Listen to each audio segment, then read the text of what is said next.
प्रिय विद्यार्थियों, कक्षा 10 हिंदी विषय के अंतर्गत आज से हमने 5-6 वीडियो के अंतर्गत और हिंदी की जो व्याकरण है आपके पाठ्यक्रम में जो 10 नंबर को लेकर के आती है, अर्थात अंकवार व्याकरण का आपके बोर्ड के प्रश्न पत्र में 10 अंक का आने वाला है। तो उन बिंदुओं पर चर्चा करेंगे और आज जो पहला बिंदु दिया हुआ है पदभेद, उसको समझने का प्रयास करेंगे। हालांकि विद्यार्थियों, यहाँ पर जो संज्ञा, सर्वनाम, विशेषण और क्रिया ये इस तरह के दे रखे हैं, तो ये पदभेद के ही पदों के ही भेद हैं। लेकिन पदभेद जो अपना मूल शीर्षक है उसमें से भी कुछ प्रश्न आने की संभावना रहती है। इस वजह से हमने एक वीडियो अलग से आज बनाया है, तो वो शीर्षक लेकर के चलेगा पदभेद। आखिर पद क्या है, उसके भेद कौन कौन से हैं, इस प्रकार से भी प्रश्न आने की संभावना आपके पाठ्यक्रम में, आपके प्रश्न पत्र में रहती है। तो आइए विद्यार्थियों, देखते हैं किस प्रकार की अंक योजना है और उसी अंक योजना को आधार बना करके आपके पाठ्यक्रम में किस प्रकार से आपके प्रश्न पत्र में आने वाला है। तो यहाँ देख रहे हैं आप, अंकवार 10 है, इसमें कुल मिलाकर के 9 प्रश्न आने वाले हैं व्याकरण के अंतर्गत। वहाँ 2 बहुविकल्पी यानी कि बहुचयनात्मक प्रश्न आने वाले हैं, 6 आपके रिक्त स्थानों की पूर्ति करने वाले प्रश्न आने वाले हैं। तो 6 और 2 8 हो गए, एक आपका लघुत्तरात्मक प्रश्न आने वाला है। तो इस प्रकार से विद्यार्थियों कुल 9 प्रश्न आने वाले हैं और अंक भार है 10। अब इसमें कौन कौन सी चीज़ें समाहित हैं उसके अंतर्गत पहला है पदभेद, जो कि 4 अंक को लेकर के आता है, जिसमें संज्ञा है, सर्वनाम है, विशेषण है, क्रिया है और अव्यय शब्द आते हैं। दूसरा है उपसर्ग और प्रत्यय 2 अंक को लेकर के, और संधि और समास भी 2 अंक के हैं, और मुहावरे, लोकोक्तियाँ जो कि आपकी पाठ्य पुस्तक पर आधारित हैं, उन्हीं पाठों के अंतर्गत जो इस प्रकार के शब्द योजना दी हुई है जिनमें मुहावरे, लोकोक्तियाँ प्रयुक्त हुई हैं, उन पाठों के अंतर्गत उनमें से आपके 2 अंक के आने वाले हैं। तो इस प्रकार से विद्यार्थियों कुल 10 अंकों का जो भार है वो आपके व्याकरण के प्रकरण के अंतर्गत आ जाता है। तो विद्यार्थियों, आज हमारा जो टॉपिक है वो पदभेद को लेकर के है। इसका परिचय हम देखते हैं। सबसे पहले जो पदभेद होता है, कभी कभी पद की परिभाषाई आ जाती है, बहुविकल्पी प्रश्न में आ जाता है, रिक्त स्थान में भी आ सकता है। तो पद क्या है, तो इस प्रकार से हम देखते हैं कि वाक्य में प्रयुक्त हुआ प्रत्येक सार्थक शब्द ही क्या है, पद कहलाता है। देखिए, शब्द और पद समान हैं, एक ही अर्थ है, लेकिन जब इनके प्रयुक्त होने का अंतर है।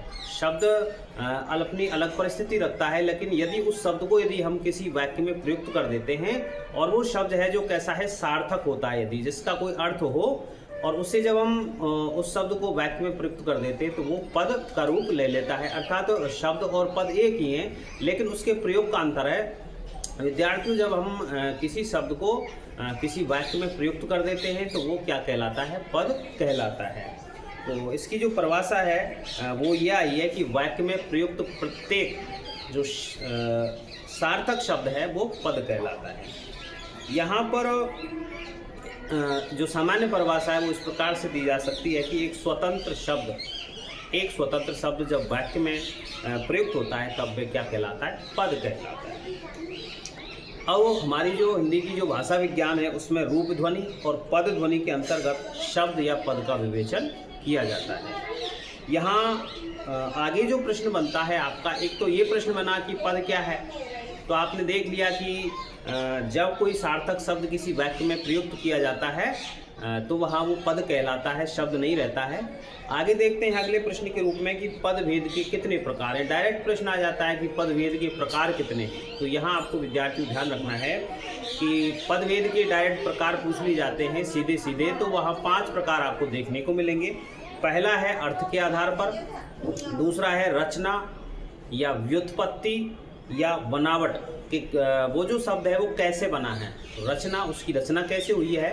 विद्यार्थियों, रचना है, व्युत्पत्ति है, बनावट है, एक ही बात है। तो ये रचना, व्युत्पत्ति और बनावट के आधार पर। तीसरा है उत्पत्ति या स्रोत, उसकी उत्पत्ति कैसे हुई है, उसका स्रोत वो कहाँ से लिया गया है। इस प्रकार से उत्पत्ति या स्रोत के आधार पर भी ये एक पद का भेद होता है। 5वां है ध्वनि के आधार पर पदभेद। छठा है रूप परिवर्तन के आधार पर पदभेद। तो विद्यार्थियों यहाँ पर पदभेद 5 प्रकार से हुआ है। अर्थ के आधार पर, दूसरा है रचना या व्युत्पत्ति या अपना बनावट के आधार पर, तीसरा है उत्पत्ति या स्रोत के आधार पर, चौथा है ध्वनि के आधार पर और पांचवा है रूप परिवर्तन के आधार पर पद का भेद। तो यहाँ पदभेद कितने प्रकार के हुए? 5 प्रकार के हुए। अब पहला जो आपने पढ़ा था अर्थ के आधार पर पदभेद, तो ये अर्थ के आधार पर पदभेद किस किस प्रकार से होता है ये आपको ध्यान रखना आवश्यक है। विद्यार्थियों इनके बीच में से इनकी परिभाषाओं से संबंधित उसका जो निहित अर्थ है वो आपको छोटे छोटे प्रश्नों के रूप में देखने को मिल सकता है। तो यहाँ अर्थ के आधार पर हमने देखा कि दो भेद होते हैं अर्थ के आधार पर। एक तो होता है सार्थक अर्थात जिसका कोई अर्थ हो, और एक होता है निरर्थक। तो यहाँ अर्थ के आधार पर पद के 2 भेद हुए, सार्थक शब्द यानी कि सार्थक पद और निरर्थक पद। अब यहाँ निरर्थक जिसका कोई अर्थ नहीं है उसको तो हम छोड़ ही देते हैं। अब यहाँ बात बनती है अपनी सार्थक पद। बाकी प्रयोग की दृष्टि से सार्थक जो शब्द है वही महत्वपूर्ण होते हैं क्योंकि ये भाषा के प्राण हुआ करते हैं। यहाँ निरर्थक शब्द को हम छोड़ देते हैं और बाकी प्रयोग की दृष्टि से जो सार्थक पद या सार्थक शब्द है वही महत्वपूर्ण होते हैं।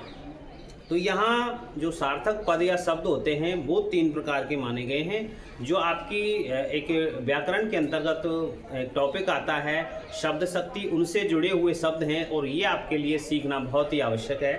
तो यहाँ सार्थक जो पद या सार्थक शब्द है वो 3 प्रकार के हुए, वाचक, दूसरा है लक्षक, तीसरा है व्यंजक।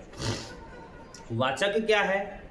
वाचक होता है जैसे अपने लोक व्यवहार यानी कि सांसारिक जो व्यवहार किया जाता है, लोक व्यवहार है, व्याकरण है, कोश है आदि के आधार पर। प्रमुख रूप से जो आपको वाचक शब्द समझना है विद्यार्थियों, वो मुख्य अर्थ को समझना है। जैसे किसी शब्द का कोई एक मुख्य निश्चित अर्थ होता है, उसके लिए जो शब्द प्रयुक्त होते हैं वो कैसे शब्द होते हैं? वाचक शब्द होते हैं। वो अर्थात कहने का तात्पर्य हो कि वाचक शब्द मुख्य अर्थ के लिए प्रयुक्त होते हैं और वो मुख्य अर्थ किसका लिए होता है? लोक व्यवहार, व्याकरण, कोश आदि के आधार पर जो मुख्य अर्थ प्रयुक्त किया जाता है उनसे बनने वाले जो पद हैं वो वाचक शब्द कहलाते हैं। दूसरा है लक्षक, जिससे ये जो वाचक है विद्यार्थियों अभिधा शब्द शक्ति को लेकर के चलता है, जिसमें कि मुख्य अर्थ की क्या होती है? प्रधानता रहती है। वही मुख्य अर्थ हमारे काम का होता है और उसे अभिधा शक्ति के द्वारा हम प्रयुक्त करते हैं, जो कि क्या कहलाते हैं? मुख्य अर्थ से युक्त वाचक शब्द कहलाते हैं। दूसरे भेद की तरफ चलते हैं तो वो लक्षक शब्द होता है, लक्षक यानी कि लक्षणा शब्द शक्ति के अंतर्गत आने वाला। यहाँ उसमें वाचक शब्द में तो हमने लिया था ये जो मुख्य अर्थ है। अब इस लक्षक में आएगा कि प्रसिद्ध या मुख्य अर्थ के अलावा, मुख्य अर्थ के अतिरिक्त उससे संबंधित जो अन्य अर्थ है वो प्रकट करने वाला, यानी कि मुख्य अर्थ को प्रकट नहीं करे और मुख्य अर्थ के अलावा किसी अन्य अर्थ को प्रकट करे तो वहाँ होता है लक्षक, यानी कि लक्षणा शब्द शक्ति के द्वारा जो मुख्य अर्थ को छोड़ करके कोई अन्य अर्थ यहाँ पर ग्रहण जब किया जाता है तो वो लक्षक शब्द की श्रेणी में आता है। तीसरा जो रूप है वो व्यंजक होता है। यहाँ पर जो वाचक शब्द होता है और लक्षक शब्द होता है, वाचक से वाच्यार्थ बनता है यानी कि सीधा साधा या मुख्य अर्थ, और लक्षक से बनता है लक्ष्यार्थ। और यहाँ पर जब किसी पद से वाच्यार्थ और लक्ष्यार्थ से भिन्न कोई अर्थ, ना तो वो वाच्यार्थ हो और ना ही लक्ष्यार्थ हो, इन दोनों से ही जो अर्थ अलग अर्थ की प्रतीति होती है, अलग अर्थ ही व्यंग्य के रूप में कोई अर्थ निकलता है तो उसे क्या कहते हैं? व्यंजक शब्द कहते हैं।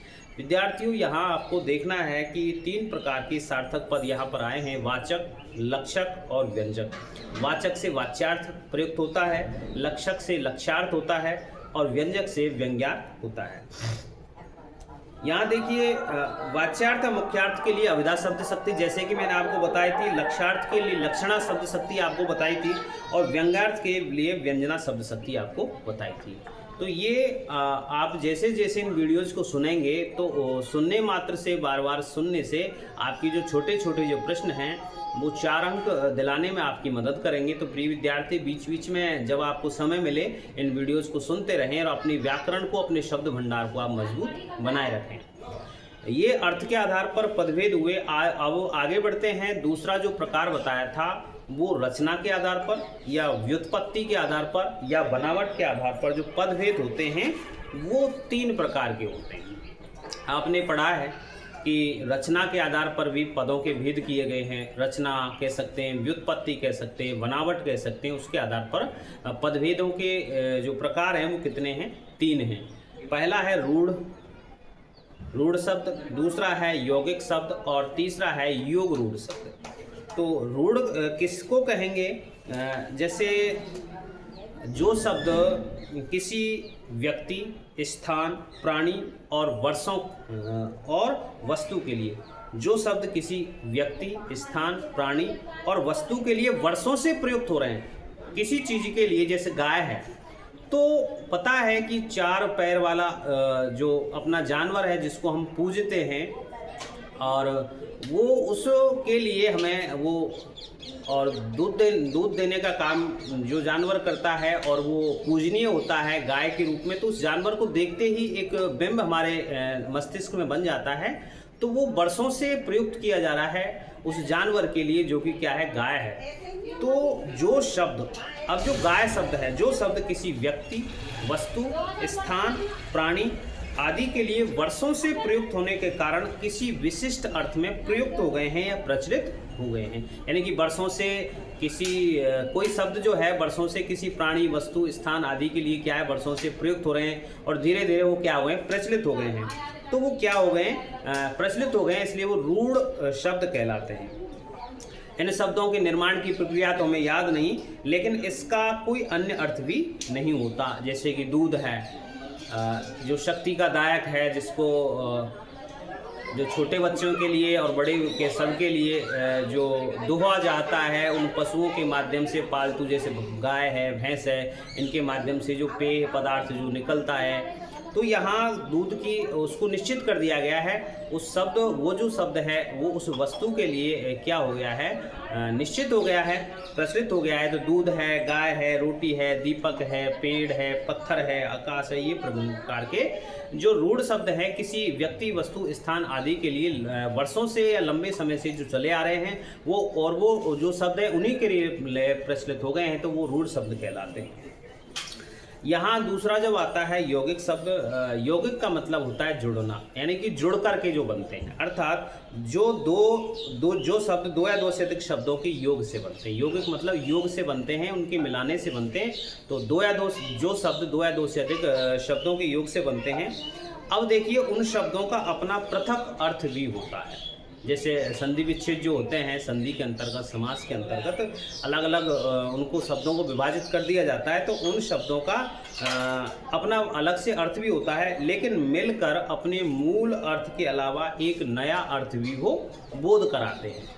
यदि उस ये जो आप देखेंगे कि संधि के उदाहरण हैं विद्यार्थियों, समास के उदाहरण हैं, उपसर्ग हैं और प्रत्ययों से, उपसर्गों से बने हुए, प्रत्ययों से बने हुए जो शब्द होते हैं, वो यदि उनको हम टुकड़े करें तो उनके अलग अलग अर्थ भी होते हैं। यदि उनका हम एक यौगिक के रूप में उनको यदि मिलाकर के उनका अर्थ प्रयुक्त करते हैं, उनको प्रकट करते हैं, तो वहाँ उनका एक नया अर्थ भी हमको बोध दिलाता है किसी चीज़ के लिए। जैसे कि तो वो ही होते हैं यौगिक शब्द। जैसे विद्यालय लेते हैं, विद्या प्लस आलय, आलय का अर्थ होता है घर या स्थान। तो विद्या का स्थान, विद्या का भी अर्थ निकल रहा है और आलय का भी निकल रहा है, और दोनों को मिलाकर जो अर्थ है वो भी विद्यालय एक शिक्षण संस्थान के लिए प्रयुक्त किया जाता है। इसी प्रकार से हम जैसे प्रेम सागर यानी कि प्रेम का सागर, यहाँ समास आया है तत्पुरुष समास, तो उसके लिए यहाँ पर प्रेम का भी अर्थ है, सागर का भी अर्थ है, और दोनों को मिला दें उनका भी विशेष अर्थ निकल रहा है। तो प्रतिदिन है, जिस प्रकार से उसमें उपसर्ग गया है प्रति यानी कि रोजाना, और दिन, प्रति और दिन दोनों के अलग अलग अर्थ हैं और दोनों को एक समेकित रूप से कर देते हैं, तो उनका एक विशिष्ट अर्थ भी निकलता है। तो यहाँ जैसे दूध वाला है, यहाँ पर वाला क्या है? प्रत्यय है, और दूध भी एक शब्द है, और दोनों के अर्थ यहाँ पर प्रयुक्त किए जाते हैं। लेकिन इन दोनों शब्दों को मिलाकर के एक साथ प्रयुक्त किया जाता है, तो एक विशेष अर्थ जो दूध बेचने वाला है, दूध को ले जाने वाला है, तो उसके लिए दूध वाला ये शब्द आ जाता है। तो प्रिय विद्यार्थियों, यहाँ हमने रूढ़ शब्द जो वर्षों से किसी व्यक्ति, वस्तु, स्थान आदि के लिए प्रचलित हो गए हैं और उनके लिए वो एक तरह से रूढ़ हो गए हैं, उनके लिए काम में लिए जाते हैं, तो रूढ़ शब्द हुए। यौगिक शब्द में हम दो या दो से अधिक शब्दों को उनके यद्यपि उनके हम जब विभाजन करते हैं, उनके अलग अलग जो अर्थ देखते हैं वो तो होते हैं, लेकिन यदि उनको हम मिला करके एक अर्थ विशेष के रूप में भी वो प्रयुक्ति देते हैं, अर्थ विशेष के रूप में भी वो प्रयुक्त हो जाते हैं, तो यहाँ ये यौगिक शब्द कहलाते हैं। तीसरे रूप में आते हैं योग रूढ़। अब देखिए, इसमें दोनों का मिश्रित आ गया, योग भी हैं और रूढ़ भी हैं। जैसे देखिए, वे यौगिक शब्द या योग रूढ़ है तो यौगिक होंगे ही, जिनका निर्माण पृथक पृथक अर्थ देने वाले शब्दों से मिलकर हुआ है, किंतु वे अपने द्वारा प्रतिपादित अनेक अर्थों में से किसी एक विशेष अर्थ का ही प्रतिपादन करने के लिए रूढ़ हो गए हैं। ऐसे शब्दों को योग रूढ़ यानी कि रूढ़ हो गए हैं, उसी के लिए काम आ रहे हैं, एक निश्चित शब्द के लिए वो काम आ रहे हैं। जैसे आपने देखा है पीताम्बर, तो पीताम्बर जो शब्द है, पीत प्लस अंबर यानी कि पीला जो वस्त्र है, तो वहाँ काम किसके लिए आ रहा है? एक व्यक्ति विशेष के लिए, एक देव विशेष के लिए, वो कृष्ण के लिए या विष्णु के लिए प्रयुक्त हो गया है। तो यहाँ पीताम्बर जो शब्द है उसका हम योग के रूप में भी करेंगे, यौगिक शब्द भी होते हैं ये, और यौगिक शब्द होते हैं। तो यहाँ पीत प्लस अंबर दोनों के अर्थ होते हैं, लेकिन एक रूढ़ भी हो गया है जो दोनों को मिला करके पीताम्बर जो शब्द है वो यहाँ विशेष अर्थ, विशेष व्यक्ति विशेष के लिए ये प्रयुक्त होता है। इसी प्रकार से दशानन है, गजानन है, दशानन यानी कि रावण के लिए 10 प्लस आनन। इसी प्रकार से गज प्लस आनन, गजानन यानी कि अपने गणेश जी के लिए प्रयुक्त होता है। जलज, जल प्लस यानी कि जल में पैदा होने वाला, अर्थात कमल के लिए आता है। लंबोदर है, लंब प्लस उदर यानी कि जिनका पेट लंबा है, बड़ा है, गणेश जी के लिए। त्रिनेत्र यानी कि त्रि प्लस नेत्र, जिनके 3 नेत्र हैं, 3 आँखें हैं, तो यहाँ शिव जी के लिए ये प्रयुक्त हुआ है। तो ये एक व्यक्ति विशेष के लिए भी ये प्रयुक्त हो गए हैं। तो ये यौगिक होने के साथ साथ ये चीज़ जो है, ये जो शब्द हैं किसी व्यक्ति विशेष या वस्तु विशेष के लिए ये क्या हो गए, प्रचलित हो गए हैं। यहाँ हमने देखा विद्यार्थियों, अर्थ के आधार पर यहाँ हमने सार्थक और निरर्थक देखे, उनमें हमने लक्षक, वाचक, लक्षक, व्यंजक ये देखे।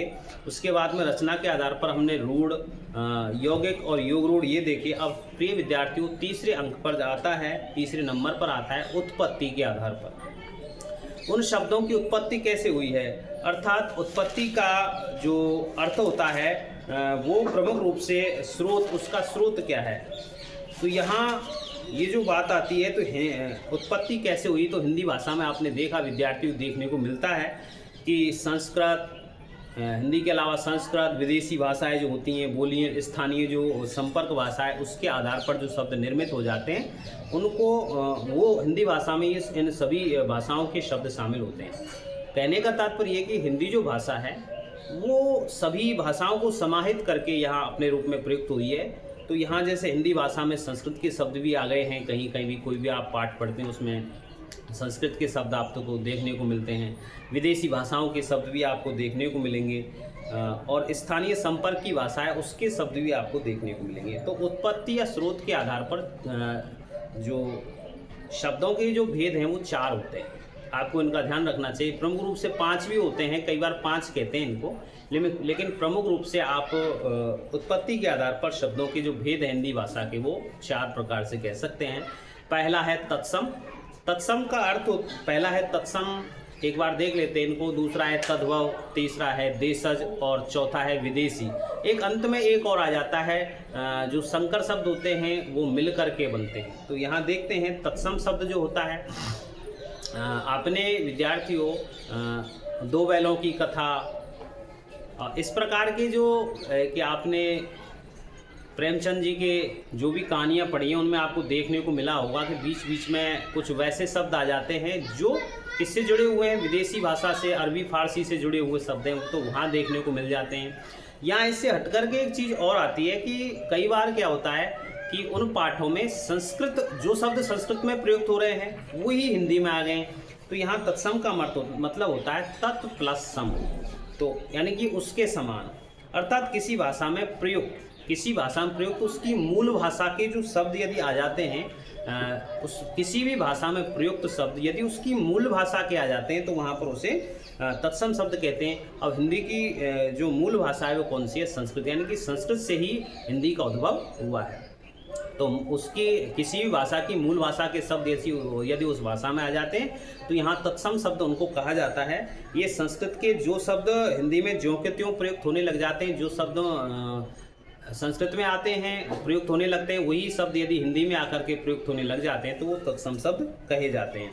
जैसे कि हमने अट्टालिका, अट्टालिका वो शब्द जो है वो वैसे यहाँ हमारे प्रचलन में अटारी कहते हैं कि बना हुआ मकान है उसके ऊपर कच्चा मकान जो ऊपर बना लेते हैं गाँव में, तो वो अटारी कहलाती है। इसको संस्कृत में अट्टालिका कहते हैं। लेकिन ये अट्टालिका शब्द यदि हिंदी भाषा में ज्यों का त्यों संस्कृत से निकल कर के यहाँ आ जाता है तो उसको अटारी भी कहते हैं। जैसे कर्ण है, कर्ण कहते हैं कान को। अब वो संस्कृत का तत्सम जो शब्द है वो कान के रूप में प्रयुक्त हुआ है, लेकिन कई बार हिंदी में ये जो शब्द है वो ज्यों का त्यों संस्कृत से यहाँ पर आ गया है। अट्टालिका है, कर्ण है, अग्नि है।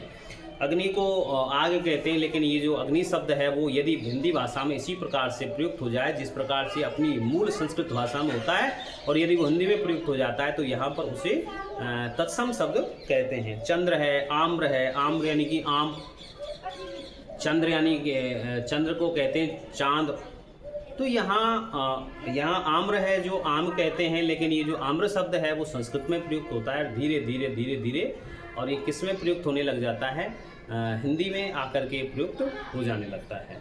तो यहाँ हमने पढ़ा उत्पत्ति के आधार पर पहला भेद तत्सम शब्दों के रूप में। दूसरा जो आता है विद्यार्थियों को तद्भव आता है। तद्भव, तद्भव का मतलब उससे हुआ। तो संस्कृत भाषा के वे शब्द जो हिंदी में रूप परिवर्तन के आधार पर उच्चारण की सुविधा के अनुसार प्रयुक्त होने लगे हैं, यानी कि वो रूप बदल जाते हैं, संस्कृत से आकर के हिंदी में प्रयुक्त हो जाते हैं। रूप धीरे पहले वो संस्कृत से तत्सम थे, लेकिन रूप बदल करके और वो उच्चारण की सुविधा के अनुसार व्यक्तियों ने उनको प्रयुक्त तो कर लिया है अपनी भाषा में, तो वहाँ वो तत्सम से हट करके उच्चारण स्थान के आधार पर उच्चारण की सुविधा के अनुसार वो तद्भव के रूप में आ गए हैं। जैसे अट्टालिका से अटारी बन गया है, तो अटारी क्या है? तद्भव है। अट्टालिका क्या है? तत्सम शब्द है। अटारी क्या है? तद्भव है। ये कर्ण जो है वो तत्सम शब्द था कान के लिए, अब कान जो हो गया वो तद्भव हो गया है। जो चंद्र है वो तत्सम शब्द है और चांद इसमें तद्भव हो गया है। अग्नि है वो तत्सम है और आग इसका तद्भव हो गया है। आम्र जो है वो तत्सम है और आम जो है वो वहाँ पर तद्भव हो गया है। तो प्रिय विद्यार्थियों, यहाँ संस्कृत से उच्चारण से आधार पर जो शब्द परिवर्तित होकर के और उच्चारण सुविधा के लिए जो प्रयुक्त होने लग गए हैं वो तद्भव की श्रेणी में आते हैं। तो यहाँ तत्सम पढ़े, तद्भव पढ़े। अब क्या देखते हैं जो देशज शब्द हैं। देशज का मतलब होता है क्षेत्र विशेष के आधार पर जो अपना विशेष क्षेत्र है, स्थानीय क्षेत्र है, तो स्थानीय क्षेत्रीय बोलियों के प्रभाव से अथवा ज़रूरत के अनुसार जिनका प्रयोग बना करके हम कर लेते हैं उन्हें देशज कहते हैं। यानी कि देसी शब्द जो होते हैं जो क्षेत्रीय बोलियों के प्रभाव से, जैसे एक शब्द आता है पगड़ी, गाड़ी, पिल्ला, परात, ढोर, खचाखच। अब ये खचाखच शब्द कहाँ से आए? हमारी जो क्षेत्रीय भाषाएं वहीं से निकले हुए शब्द हैं। ढोर, डंगर।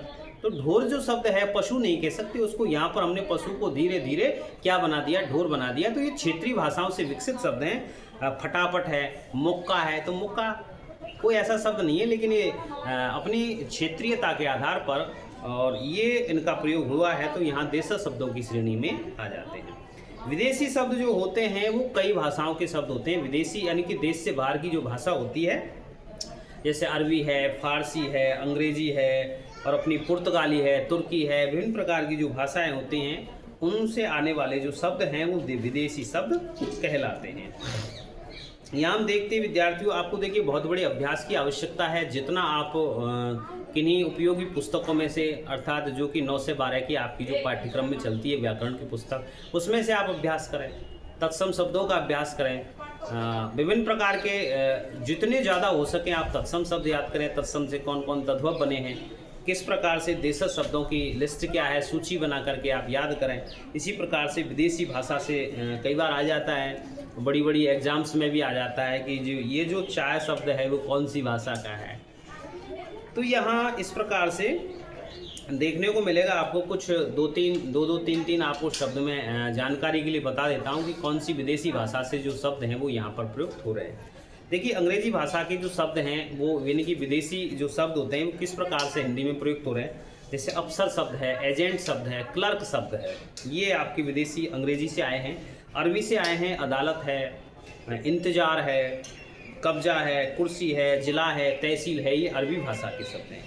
फारसी भाषा के शब्द हैं अखबार है, अमरूद है, आवारा है, कमर है, मजदूर है, कारीगर है, तो ये आपकी फारसी भाषा के। पुर्तगाली भाषा के 2-3 शब्द देखते हैं, अचार है, आलू है, कमरा है, ये पुर्तगाली। तुर्की भाषा के कैंची है, चेचक है, बावर्ची है, यानी कि जो रसोई घर में काम करता है। फ्रेंच भाषा के खुद जो अंग्रेज़ शब्द है वो फ्रेंच भाषा का शब्द है। काजू है, मीनू है, मीनू जो लिखा रहता है कि आज क्या बनेगा, रसोई में है क्या। कारतूस जो है ये आपके फ्रेंच भाषा के। चीनी भाषा के शब्द हैं, ध्यान रखना कभी आ जाए आपको कि चाय शब्द किसका है तो चीनी भाषा का है। चाय और चीनी से है, बिना चीनी की चाय नहीं बनाते, तो इस प्रकार से चीनी भाषा के शब्दों में आता है। चाय है, लीची जो फल होता है, और तूफान है, ये डच भाषा के आते हैं। बम है, चिड़िया है, ड्रिल है, तुरुप है। जर्मनी भाषा के आते हैं नाज़ी, नाजीवाद, किंडरगार्टन। रूसी भाषा के शब्द हैं लूना है, सोवियत है, जार है। यूनानी भाषा के आते हैं एटम, एकेडमी, बाइबल, टेलीफोन। तो ये आपको विदेशी भाषा के शब्द आते हैं। एक पांचवा अर्थ पांचवें रूप में और बताया था, कई बार इसका वो हो जाता है संकर, तो किसी भी प्रकार के हो सकते हैं कि दो या दो भाषाओं से मिल करके जो एक शब्द तैयार किया जाता है वो संकर शब्द कहते हैं। हिंदी में प्रयुक्त वे शब्द जो अलग अलग भाषाओं को मिलाकर बना दिए गए हैं तो वो संकर शब्द कहलाते हैं। जैसे कि हम 2-3 का उदाहरण देख लेते हैं, जैसे वर्षगांठ। और जो वर्ष शब्द है विद्यार्थियों वो संस्कृत भाषा है, और गांठ जो है वो हिंदी भाषा का है, दोनों को मिलाकर वर्षगांठ कर दिया गया है। इसी प्रकार से रेल यात्री है, रेल अंग्रेजी का शब्द है, यात्री है संस्कृत का शब्द। यहाँ जांच करता है, जांच फारसी का शब्द है और करता हिंदी का शब्द है। इसी प्रकार से उड़न तस्तरी, यानी कि उड़न हिंदी का है और तस्तरी फारसी भाषा का शब्द है। तो दो अलग अलग भाषाओं को मिलाकर के जो शब्द बना दिए गए हैं वो संकर शब्द कहलाते हैं। अब चौथे रूप में देखते हैं, हमने विद्यार्थियों यहाँ पर पढ़ लिया है अर्थ के आधार पर पदभेद, रचना या व्युत्पत्ति या बनावट के आधार पर पदभेद, उत्पत्ति के आधार पर पदभेद पढ़ लिए हैं हमने। और अब आते हैं ध्वनि के आधार पर पदभेद। तो शब्दों की रचना है वो मूल ध्वनियों के आधार पर ही होती है। इस दृष्टि से शब्द या पद के दो भेद हैं। तो दो भेद ध्वनि के आधार पर कौन कौन से, वर्णात्मक और ध्वन्यात्मक। वर्णात्मक में देखते हैं जिस शब्द या पद के वर्णों का अलग अलग उच्चारण किया जा सके। कोई भी शब्द या पद है उसका यदि हम अलग अलग उच्चारण करते हैं तो वर्णात्मक होते हैं। जैसे ज्ञान है, अमर है, चंद्रमा है, करुणा है, अलग अलग उनको हम पढ़ सकते हैं। ध्वन्यात्मक जो ध्वनि के अनुसार पढ़े जाएंगे, उनका विभाजन नहीं किया जाएगा, एक ही ध्वनि में वो शब्द पढ़े जाएंगे। तो जिन शब्दों या वर्णों का विभाजन नहीं किया जा सके और किसी ध्वनि के अनुकरण पर उनकी रचना हुई हो, ध्वन्यात्मक। जैसे नगाड़े की टंकार, टंकार शब्द है उसको भी एक साथ लिखना पड़ेगा, उसके साथ में नगाड़ा लिखना पड़ेगा, नगाड़े की टंकार। इसी प्रकार से झंकार लिखेंगे तो उसमें वीणा शब्द जोड़ना पड़ेगा, वो साथ में आते हैं। कुत्ते का भौंकना है, हम डायरेक्ट भौंकना लिखेंगे तो कुत्ता आपको समझ में पहले आ जाएगा, कुत्ता इसमें लिखना जरूरी होगा। तो ये जो वर्णों का जो विभाजन नहीं किया जाएगा, शब्दों को विभाजन इसमें नहीं किया जाएगा, तो यहाँ पर ध्वन्यात्मक जो चीज़ें हैं वो ध्वनि के आधार पर वर्णात्मक और ध्वन्यात्मक शब्दों के भेद ये होते हैं। सबसे अंतिम विद्यार्थियों पदभेद के रूप में आता है तो वह है रूप परिवर्तन के आधार पर। ये यहाँ से आपका जो प्रमुख जो टॉपिक है वो शुरू होता है, जो हमने लिख रखे संज्ञा, सर्वनाम, विशेषण, क्रिया, ये क्रिया और अव्यय। तो यहाँ से आपका जो रूप परिवर्तन होता है उसके आधार पर ये देखिए, वाक्य में पद या शब्द का प्रयोग अनेक अर्थों में होता है। इस कारण अर्थ में परिवर्तन लाने हेतु रूप में भी परिवर्तन करना पड़ता है। अब वो रूप परिवर्तन के आधार पर जो शब्द के जो पद के भेद होते हैं वो दो प्रकार के होते हैं विद्यार्थियों। एक तो होते हैं विकारी और एक होते हैं अविकारी। तो विकारी क्या है? रूप परिवर्तन के आधार पर हम भेद पढ़ रहे हैं पदों के। तो पहला है भेद विकारी शब्द और दूसरा है अविकारी।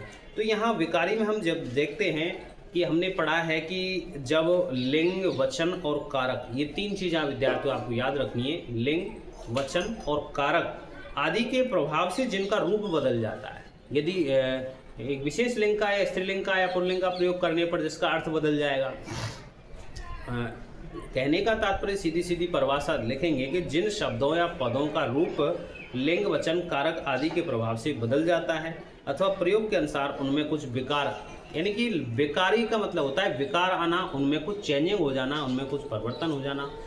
तो जिन शब्दों का रूप लिंग, वचन जिन शब्दों का रूप लिंग, वचन, कारक के आदि के प्रभाव से वो परिवर्तित हो जाता है, रूप बदल जाता है, तो वो विकारी शब्द कहलाते हैं। जैसे भारत है, नदी है, धूप, आप, मैं, बुढ़ापा, सुंदर। ये विकारी शब्द विद्यार्थियों 4 प्रकार के होते हैं। तो संज्ञा है, सर्वनाम है, विशेषण है, ये आपके ये विकारी है, संज्ञा है, सर्वनाम है, विशेषण है, यहाँ तक आपके और क्रिया, ये विकारी शब्द है आपके संज्ञा, सर्वनाम, विशेषण और क्रिया। संज्ञा, सर्वनाम, विशेषण और क्रिया आपके ये 4 विकारी शब्द होते हैं। इनके बारे में विस्तृत रूप से अलग अलग वीडियोज आपके आएंगे। एक दिन आपका एक वीडियो आपका संज्ञा के रूप में आने वाला है, एक सर्वनाम के रूप में आने वाला है, एक वीडियो विशेषण के रूप में आने वाला है, एक क्रिया के रूप में आने वाला है, अगला जो आएगा वो अव्यय के रूप में आपको आने वाला है। तो और दूसरा रूप जो होता है अविकारी होता है, जिसमें कोई परिवर्तन नहीं होता है। जिन शब्दों में लिंग, वचन, कारक आदि के कारण कोई रूप नहीं बदलता है, कोई रूप परिवर्तन नहीं होता है, अर्थात जिनमें कोई विकार नहीं आता है, उनके रूप में कोई परिवर्तन नहीं होता है, उनको अविकारी। और अविकारी को बेटा अव्यय भी कहते हैं। यहाँ पर अव्यय जिनमें कोई परिवर्तन नहीं हो, अविकारी को अव्यय पद भी कहते हैं, अव्यय शब्द भी कहते हैं। तो हा, आहा, यद्यपि, परंतु, यदि, तो इस प्रकार से आपके ये जो अविकारी और विकारी हैं, ये आपके पाठ्यक्रम के पूरे के पूरे आपको इस प्रकार से आपको व्याकरण के रूप में आपको पढ़ने हैं। और ये जो टॉपिक होता है वो 4 अंक का है। यद्यपि यहाँ इतना आवश्यक नहीं था, लेकिन आपकी नींव को मजबूत करने के लिए, इस पदभेद को आगे बढ़ने के लिए, जिससे जब हम संज्ञा पढ़ें तो उससे पहले कभी कभी क्या होता है प्रश्न पत्र में उस पद भेद से आगे नहीं बढ़ के उस पदभेद जो मुख्य टॉपिक है उस पर आधारित ही प्रश्न विद्यार्थियों पूछ लिए जाते हैं। तो ये आपके अविकारी शब्द यानी कि ये 4 विकारी हुए, संज्ञा, सर्वनाम, विशेषण, क्रिया और अव्यय यानी कि अविकारी शब्द के रूप में यहाँ पर 4 चीज़ें आती हैं। क्रिया विशेषण, संबंध बोधक अव्यय, समुच्चय बोधक अव्यय और विस्मय आदि बोधक अव्यय, तो ये अविकारी शब्दों के रूप में आते हैं। प्रिय विद्यार्थियों, यहाँ आपने इस वीडियो में पहला जो वीडियो इस व्याकरण के संबंध में हम लाए हैं, तो अच्छी तरह से आपको बार बार पढ़ना है। और इसकी जो आपको लिखित रूप में ये जो टॉपिक बनाया गया है, इसके आपको लिखित प्रिंटेड नोट्स भी आपको यहाँ पर इसी वीडियो के नीचे आपको मिल जाएंगे। तो आप निश्चिंत रहें हिंदी की तरफ से, और इसका जो व्याकरण की टॉपिक है इसको अच्छी तरह से आप पढ़ें, बार बार सुनें, ताकि कोई भी प्रश्न आपका प्रश्न पत्र में ज़ाया नहीं जाए, वो आपका शेष नहीं रहे, सभी प्रश्नों में आपके अच्छे अंक आएँ। हम लगातार प्रयास कर रहे हैं हिंदी परिवार की ऑनलाइन पाठशाला के माध्यम से कि आप पूरा के पूरा जो आपका सिलेबस है, पाठ्यक्रम है, उसको अच्छी तरह से आप तैयार कर लें। और प्रिय विद्यार्थियों, एक बार अगले वीडियो में हम पुनः आपसे मिलते हैं अगले वीडियो के साथ, जो कि हमारा वीडियो होगा संज्ञा व्याकरण के अंतर्गत। ये कुछ पाठ आपके गद्य के भी रह रहे हैं, उनको भी लेकर के हम जल्दी ही आएंगे। तो आप वीडियोस को लगातार शेयर करते रहें और चैनल को सब्सक्राइब करने के लिए अपने साथियों से, अपने परिवारजनों से यहाँ कहते रहिए, ताकि हिंदी परिवार की जो ऑनलाइन पाठशाला है, इसका जो जियारा है वो दूर दूर तक पहुँचे। अगले वीडियो में मिलते हैं, तब तक के लिए धन्यवाद।